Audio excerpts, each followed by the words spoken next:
ఈరోజు geo political situation వల్ల ఈ యుద్ధం వల్ల మనం కొన్ని నిర్ణయాలు కూడా చేయాలి.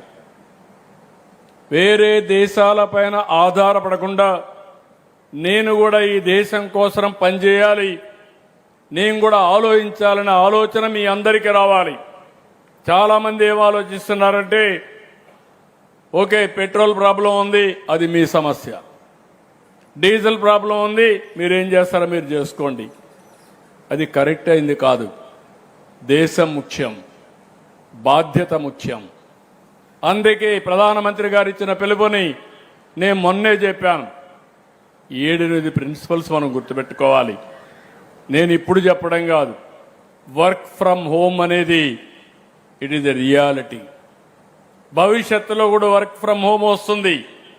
ఇంట్లో కూర్చొని ప్రపంచం మొత్తం పనిచేసే శక్తి వస్తుంది. డబ్బులు సంపాదించే అవకాశాలు వస్తాయి. గవర్నమెంట్లో కూడా ఇది చేస్తాం. దుబారా ఖర్చు తగ్గించాలి. చాలామంది ఒక కాన్వాయ్, ఒక ప్యాషన్ అయిపోయింది. 10 వెహికల్స్ వెనకాల ఫాలో కావడం, సెక్యూరిటీ మీనింగ్ఫుల్గా ఉండాలి. అలాంటివన్నీ తగ్గించాలి.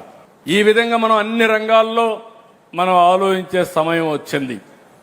అన్నెసరీ ఎక్స్పెండిచర్, ప్రధానమంత్రి గారు ఇంకొక మాట కూడా చెప్పారు. ఫారిన్ టూర్స్ అన్ని కట్ చేయమన్నారు. తప్పకుండా కట్ చేయాలి. అమెరికానో ఆస్ట్రేలియాలోనో లేకుంటే ఇంకో దగ్గర హాలిడేకి పోతున్నారు. దానికంటే బ్రహ్మాండమైన ప్లేసెస్ అరకు పోతే కాశ్మీర్ కంటే బ్రహ్మాండంగా మన అరకు వ్యాలీ ఉంది. బ్యూటిఫుల్ ప్లేసెస్ మీకు కావాలంటే పాపికొండలకు వెళ్తే పోలవరం నుంచి దానికంటే మించిన ప్లేస్ నేను ప్రపంచంలో ఎక్కడా చూడలేదు. గండికోటకి వెళ్తే గ్రాండ్ కెనన్ కంటే బాగా ఉంటుంది. ఇలాంటి ప్లేసెస్ అని మనం పెట్టుకొని ఇప్పుడు రేపు రాబోయే రోజులు గోవా టూరిజం కోసం మనం పోతున్నాం. గోవాని మించిన టూరిజం సూర్యలంక వస్తా ఉంది. ప్రపంచానికే నెంబర్ 1గా సూర్యలంక తయారవుతుంది. దాన్ని తయారు చేస్తున్నాం. ఇలాంటివన్నీ కూడా మనం కూడా గుర్తుపెట్టుకోవాల్సింది. మన ఆలోచన విధానంలో మార్పు రావాలి. అవకాశాలని అందిపుచ్చుకోవాలి. ఈరోజు ప్రధానమంత్రి గారు ఒక కాల్ ఇచ్చారంటే మీలో కూడా అలాంటి ఆలోచన ఏ విధంగా సహకరించాలి. నా దేశం, నా బాధ్యత. నేను కూడా ఒక బాధ్యత కలిగిన పౌరుడిగా ఆలోచిస్తే దానికి పరిష్కార మార్గాలు ఈజీ అవుతాయని చెప్పి కూడా నేను మీకు తెలియజేస్తున్నా. ఫైనల్గా రేపు ఎల్లుండి మేము కూడా ఒక అనౌన్స్మెంట్ ఇస్తాం. రాష్ట్రంలో ఈ యుద్ధం వల్ల జరిగే చర్యల వల్ల నివారణ కార్యక్రమాలు ఏమేం చేయాలనో అవన్నిటి కూడా బంగారు కొనడం కూడా మానమన్నారు. మీరు కూడా ఆలోచించాలి. నేను ఇంకొక స్టెప్ ముందుకు పోతున్నా.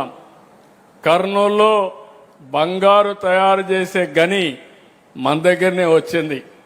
దేశంలో ఉత్పత్తి చేసే బంగారంలో 50-60% మన రాష్ట్రంలో తయారు చేసే పరిస్థితి. దాన్ని నెక్స్ట్ మంత్ ఇనాగరేషన్ కూడా చేస్తున్నాం. అంటే బంగారం అంతా కూడా ఇంపోర్ట్ చేస్తే ఫారిన్ ఎక్స్చేంజ్ పోతుంది.